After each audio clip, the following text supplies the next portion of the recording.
Hello friends, welcome back to my channel. I am Soni Singh. आज के video में हम लोग लॉ ऑफ डिमांड का मतलब चैप्टर 2 का हम लोग पार्ट 4 कवर करने वाले हैं। पार्ट 1 पार्ट 2 हम लोग धीरे धीरे करके छोटे छोटे टॉपिक्स करके अपनी वीडियो को चैप्टर्स को कंप्लीट करते जा रहे हैं और 3 से 4 वीडियो में हमारा डिमांड खत्म हो जाएगा। आई होप आप लोगों के सारे कॉन्सेप्ट क्लियर होंगे। अगर कोई भी टॉपिक में डाउट रह जा रहा है तो आप कमेंट सेक्शन में कमेंट कीजिए। इकोनॉमिक्स का चैप्टर 2 जिस दिन एंड होगा उसके बाद डाउट सेशन में आप लोग के सारे डाउट्स ले लिए जाएंगे। और आई होप आप लोग एमसीक्यू जो कंडक्ट हो रहा है टेलीग्राम चैनल पे उसको सारे अटेंड करके दे रहे होंगे। देखिए एमसीक्यू अभी भी बहुत सारे बच्चों को यही डाउट्स लगा रह रहा है कि मैम हम लोग का एमसीक्यू होगा कि सब्जेक्टिव होगा। टर्म 1 क्लियरली बोल दिया गया है कि आप लोगों का एमसीक्यू बेसिस पे होगा, तो आप लोग का एमसीक्यू बेसिस पे अपनी प्रिपरेशन को स्टार्ट कर देनी चाहिए। तो सबसे पहले लॉ ऑफ डिमांड आज हम लोग पढ़ेंगे। लॉ ऑफ डिमांड क्या है, उसके एग्जम्पशंस क्या है, फिर आप लोगों को क्या क्या सारी चीजें पढ़नी है। सबसे पहले लॉ ऑफ डिमांड क्या कहता है। Law of demand express inverse relationship between the price and quantity of demand. सबसे पहले आपको ये पता होना चाहिए इनवर्स रिलेशन होता क्या है, इनवर्स रिलेशन बोलते किसको है। तो लॉ ऑफ डिमांड क्या होता है, इनवर्स रिलेशनशिप होता है बिटवीन प्राइस एंड क्वांटिटी के बीच। किसके बीच होता है ये आपसे ऑब्जेक्टिव में पूछ सकता है, किसके बीच होता है inverse relation price and quantity के बीच में। तो सबसे पहले देखिए मैंने यहाँ पे लिखा, पहले इसको ध्यान में देते हैं। जब हम इनवर्स रिलेशनशिप का मतलब होता है जब आप लोग का प्राइस डाउन जाएगा तो आप लोग का डिमांड अप जाएगा, ठीक है। मतलब जब प्राइस डिक्रीज होगा तो डिमांड आप लोगों का इंक्रीज होगा, और जब प्राइस इंक्रीज होगा तब आप लोगों का डिमांड जो है डिक्रीज होगा। इनवर्स रिलेशनशिप यही कहता है। अगर कोई भी गुड्स कोई भी डिमांड, जैसे कि मान लीजिए जब किसी चीज का प्राइस बहुत बढ़ जाता है, वेजिटेबल का एग्जांपल लेते हैं हम लोग, डे टू डे लाइफ का एग्जांपल लेंगे तो आप लोग कनेक्ट कर पाएंगे। जब क्या होता है प्राइस बढ़ जाता है, ठीक है, वेजिटेबल कभी कभी होती है ना, सब्जियां बहुत महंगी हो जाती है तो मम्मी बोलती है चलो अब सब्जी थोड़ी कम खाते हैं, दाल की सब्जी, मतलब कुछ भी चीज हम लोग उस चीज की पका लेते हैं घर में। तो क्या होता है जब वेजिटेबल की प्राइस बहुत ज्यादा बढ़ जाती है तो हम लोग क्या करते हैं, वेजिटेबल का कंजम्पशन जो करते हैं वो लो हो जाता है, हम लोग कम लेने लगते हैं। और जब देखिए प्राइस घट जाती है, जब कभी कभी होता है सब्जियां जो होती है बहुत सस्ती हो जाती है तो प्राइस कम हुआ तो क्या होता है उसका डिमांड बहुत ज्यादा बढ़ जाता है। हम लोग मम्मी बोलते हैं अभी खा लो, बहुत ज्यादा सस्ता मिल रहा है, बहुत टमाटर हुआ, मतलब जितना भी होता है फ्रूट्स हुए वेजिटेबल हुए, तो यही सब की प्राइस अप डाउन होते रहता है। तो प्राइस घटता है तो डिमांड हम लोगों का बढ़ जाता है, डिमांड बढ़ता है तो प्राइस हम लोगों का घट जाता है। इनवर्स रिलेशनशिप का यही मतलब, प्राइस एंड क्वांटिटी के बीच में लॉ ऑफ डिमांड आपका डील करता है। सबसे पहले एक एग्जम्पशन किया गया है, law of demand is qualitative statement. मतलब क्वालिटेटिव स्टेटमेंट के बीच में लॉ ऑफ डिमांड जो है आपका डील करता है, लेकिन क्वांटिटेटिव स्टेटमेंट के बीच में डील नहीं करता है। आपसे ऑब्जेक्टिव में पूछ सकता है कि लॉ ऑफ डिमांड किसके बीच में रिलेट करता है, क्वालिटेटिव या क्वांटिटेटिव। तो आप लोग का आंसर होना चाहिए क्वालिटेटिव के बीच में आप लोगों का डील करता है। जब आप लोग देखिए बहुत से बच्चे मुझे पीडीएफ का नोट्स मांग लेते हैं, तो कभी कभी मैं दे रहा, आप लोग वीडियो जब देख रहे हो तभी वो सारी चीजें लिखते जाओ। जहां जहां मैं लाइन मार्क कर रही हूँ, आपके पास कोई अलग कलर का पेन है तो उससे आप मार्क करते जाओ तो ज्यादा अच्छा होगा, क्योंकि एक एक लाइन आप लोग ये सब चीज देख लोगे तो आपके माइंड में वो सब सारी चीजें कनेक्ट होने लग जाएगी। हाँ दीदी ने जब पढ़ाया था तो दीदी ने ये सारी चीजें बोली थी। तो क्या है, लॉ ऑफ डिमांड क्वांटिटेटिव के बीच में डील करता है या क्वालिटेटिव के बीच में डील करता है। तो लॉ ऑफ डिमांड क्वालिटेटिव के बीच में डील करता है। फॉर्मूला क्या है, QX equals to F and PX। तो सबसे पहले P क्या होता है, price of commodity of goods. Q क्या होता है, क्वांटिटेटिव डिमांड ऑफ गुड्स, मतलब कोई भी एक गुड्स। फिर F क्या होता है, डिमांड फंक्शन, और Y list of other parameter held constant. अब देखिए इसके बीच में एजम्पशन किया गया कि क्या क्या चीजें होती है, जो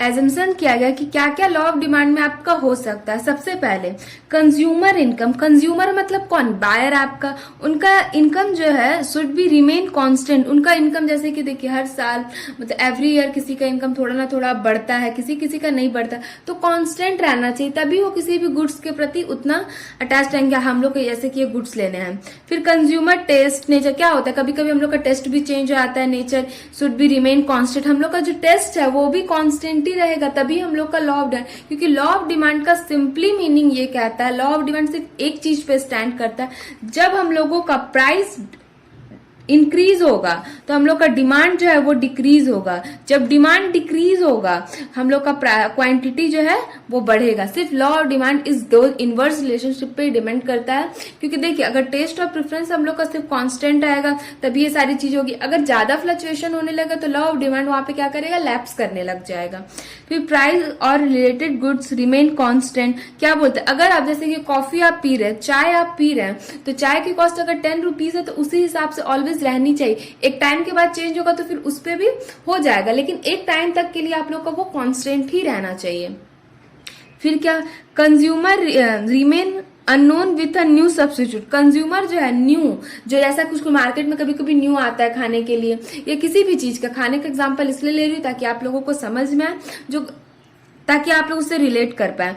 उसके प्रति कंज्यूमर अननोन है, ठीक है, तभी आपका गुड। मान लीजिए मार्केट में कुछ नया आया तो लोग उसे ट्राई करने लग जाएंगे। तो मान लीजिए एक कॉफी आया, टी आया, एक कोल्ड कॉफी का वेरिएंट आया, तो अब सोचेंगे लोग कि मुझे कोल्ड कॉफी पी के टेस्ट करते, तो क्या टी का जो कंजम्पशन है वो डाउन नहीं चला जाएगा, टी जो है वो लो नहीं चला जाएगा? तो वो सारी चीजें भी अननोन फैक्ट से होनी चाहिए। There is no possibility price change of in future. इसमें कोई ये एजम्पशन नहीं लगा सकते कि फ्यूचर में इसका प्राइस चेंज ही होगा। ऑलवेज आपको ये मान के चलना इसका प्राइस कॉन्स्टेंट ही रहेगा, फ्यूचर में कोई चेंजिंग ऑफ प्राइस नहीं होगा। अगर होता है उस समय के लिए अलग रूल्स एप्लीकेबल हो जाएंगे। तो सबसे पहले लॉ ऑफ डिमांड क्या है, मेरे साथ एक बार बोलिएगा। लॉ ऑफ डिमांड एक्सप्रेस करता है इनवर्स रिलेशनशिप को प्राइस एंड क्वांटिटी के बीच। Law of demand always quantitative statement पे डील करता है, not qualitative statement, qualitative statement के बीच में डील करता है, not quantitative statement. Inverse relationship का मतलब क्या, प्राइस जब डाउन जाएगा तो क्वांटिटी अप जाएगा, जब प्राइस अप जाएगा तो डिमांड लो जाएगा। एग्जाम्पशंस अब पढ़ते हैं हम लोग, क्या है एग्जाम्पशंस, क्या है लॉ ऑफ डिमांड के। Except rise in future price, आपको ये सब चीज नहीं उम्मीद करनी है। इग्नोरेंस ऑफ कस्टमर, कस्टमर को इग्नोरेंस नहीं। ग्रिफिन गुड्स, अब देखिए ग्रिफिन गुड्स का क्या मतलब होता है, मैंने यहाँ पे डेफिनेशन लिखा हुआ है, ओन वर्ड में लिखा है, मतलब समझाने की। There are special kinds of griffin goods when price are rise demand also rise, when price are decrease demand.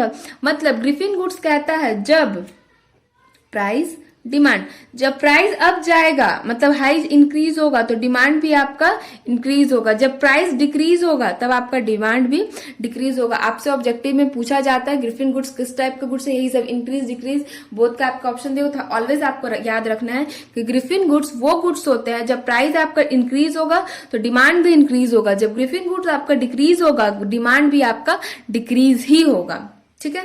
फिर क्या होता है prestigious goods and luxurious goods. अब क्या होता है लग्जरियस गुड्स, किसी को कार खरीदना है, किसी को, सबकी डिमांड अलग होती है, किसी की लग्जरियस अलग अलग डिमांड होती है, किसी को अच्छे अच्छे अपना अपना डिमांड है, तो वो सब चीजें पे एग्जम्पशंस लगाता है लॉ ऑफ डिमांड कि इस सब चीजों को हम लोग लॉ ऑफ डिमांड में इंक्लूड नहीं करेंगे, ठीक है। फिर अब यहाँ पे आते हैं, एक छोटा सा टॉपिक है आपका, इसके बाद आपका ये वाला जो टॉपिक था ये खत्म हो जाएगा, फिर नेक्स्ट टॉपिक पे हम लोग मूव करेंगे नेक्स्ट वीडियो में।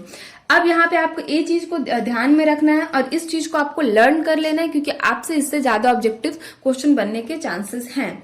सबसे पहले मैंने एक ही side increase demand and decrease demand, increase demand कब होता है और डिक्रीज डिमांड कब होता है, ठीक है। सबसे पहले आपको देखना है increase demand, decrease demand and cause, मतलब क्यों होता है, इंक्रीज डिमांड हो रहा है तो क्यों हो रहा है, डिक्रीज डिमांड हो रहा है तो क्यों हो रहा है, इससे आपसे एग्जाम में क्वेश्चन पूछे जाएंगे। तो इंक्रीज डिमांड इन दो केस में इसको लाया गया है, इसका दो केस है।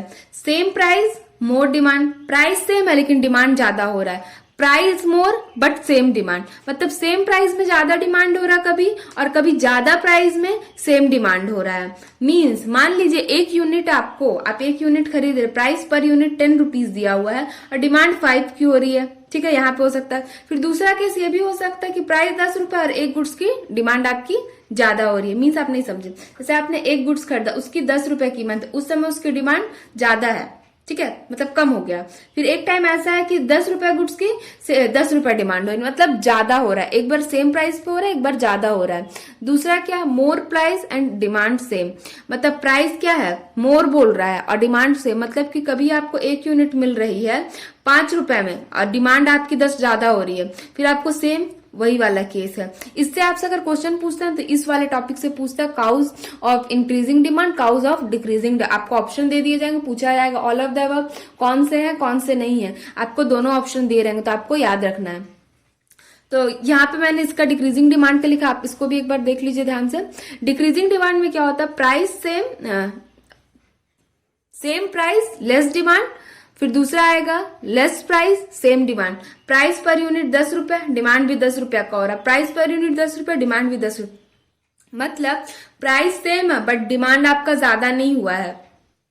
बट प्राइस, दूसरा केस में आपका प्राइस कम रखा गया बट डिमांड फिर भी उतना ही रखा गया है। तो वो डिपेंड करता है सिचुएशन पे कि सिचुएशन क्या चल रही है, हम लोग को क्या डिमांड करनी है या नहीं। अब आपका सबसे लास्ट पॉइंट है आज की वीडियो का, cause of increasing of demand. मैंने दोनों साइड इसलिए लिखा है ताकि आपको सिर्फ एक चीज को याद करना, दूसरा ऑटोमेटिकली आपको लर्न हो जाए, क्योंकि जब इंक्रीजिंग के केस में इंक्रीजिंग हो रहा है, दूसरे केस में आपको डिक्रीजिंग ही होगा।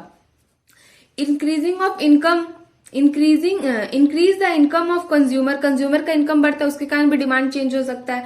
पहले नॉर्मल क्या बोलते हैं, जैसे कि मान लीजिए पहले मैं 3 रुपीज के पेन से लिखती है, मान लीजिए अभी मेरी इनकम ज्यादा, मैं 5 रुपए के पेन से लिखना है, तो क्या हुआ मेरे लिए इसका डिमांड क्या हो गया, कम हो गया इस पेन का। मेरे एक इंडिविजुअल, अगर इंडिविजुअल डिमांड चेंज होगा तो मार्केट की डिमांड पे तो इफेक्ट पड़ेगा ही पड़ेगा। तो वही चाहिए increasing income demand of consumer का डिमांड। फिर यहाँ क्या होता है, मान लीजिए किसी कंज्यूमर का कम हो गया तो वो क्या करेंगे, एक पेंसिल से लिखना, तो क्या हो उसके कारण भी डिमांड पे इफेक्ट आएगा। Increase in price of substitute good, substitute good का भी प्राइस ज्यादा हो जाने से डिमांड पे इफेक्ट पड़ेगा। डिक्रीज इन प्राइस ऑफ कम प्राइस होने पे भी इफेक्ट पड़ेगा। फिर increase in number of a buyer, number of a buyer बढ़ जाएंगे तो उसके कारण भी इफेक्ट होगा। दूसरा डिक्रीज में क्या होगा, डिक्रीज क्यों हुआ कि बायर कम होगा उसके कारण उसका डिमांड पे इफेक्ट पड़ गया। फिर चौथा increase in hobby taste and price, generally आपको टेस्ट चेंज हो गया तो उसके कारण भी इंक्रीज हो सकता है, अच्छा लगने लग गया। मान लीजिए आपको पहले टी पी रहे थे तो टी आपको कुछ दोस्तों ने पिया, उनको भी अच्छा लग गया तो क्या हुआ उसका डिमांड बढ़ गया। फिर decrease in hobby and taste, आप अभी टी पी रहे, आपको टी का टेस्ट पसंद नहीं आया बट आपने कॉफी पिया तो आपको कॉफी का टेस्ट पसंद है, क्या हुआ टी, आप सोच रहे हो कि आप रेगुलर कॉफी पियोगे तो क्या हुआ टी का टेस्ट पे डिफरेंस पड़ गया, टी को आप कोई कंज्यूम नहीं कर रहे आप लोग, तो उससे डिपेंड करेगा। पॉसिबिलिटी ऑफ प्राइस राइज, मतलब प्राइस क्या हुआ, प्राइस के कारण भी इफेक्ट पड़ा, यहाँ पे possibility of decreasing of price. तो ये सारी चीजें आपको थोड़ा सा रिलेट करके पढ़ना है। मैं बोलूंगी जब भी आप एग्जाम्पल सेट करते हो तो डे टू डे लाइफ की छोटी छोटी वो एग्जाम्पल सेट करो जो आपके माइंड में रहे, क्योंकि एमसीक्यू पैटर्न है। जनरली सबको लगता है कि बोर्ड्स ने बहुत अच्छा किया, जनरली अच्छा है, टर्म 1 को पहले ला दिया, टर्म 2 अगर सिचुएशन खराब रहा तो आपको उस बेसिस पे एग्जाम मिले, बट एमसीक्यू थोड़ा सा आपके लिए, अगर आप कॉन्सेप्ट को, सारे कॉन्सेप्ट समझ रहे हो, सारी चीजों को पढ़ रहे हो, तब आपके लिए एमसीक्यू बहुत इजी हो जाता है। बट अगर आप कॉन्सेप्ट खुद का दिमाग नहीं लगाओगे, सिर्फ रट्टे लगाओगे, तब एमसीक्यू क्रैक करना आपके लिए डिफिकल्ट। इसलिए मैं बोलूंगी हर कॉन्सेप्ट को समझो। कोई डाउट्स रहता है तो कमेंट सेक्शन में कमेंट करके पूछ लो। टेलीग्राम चैनल, इंस्टाग्राम आईडी आप लोगों को दिया, वहां पे भी आप मैसेज कर सकते हैं। आई होप आपके लिए वीडियो हेल्पफुल रही। अगर पसंद आती तो अपने दोस्तों के साथ भी शेयर करो ताकि वो भी अपनी पढ़ाई को कंटिन्यूअसली कर पाए। अगर चैनल पर नए हो तो चैनल को सब्सक्राइब कर दो, रेगुलर वीडियो अपलोड हो रही है, आप लोग की पढ़ाई कंटिन्यूअसली चलती रहे। Thank you for watching this video guys, thank you so much.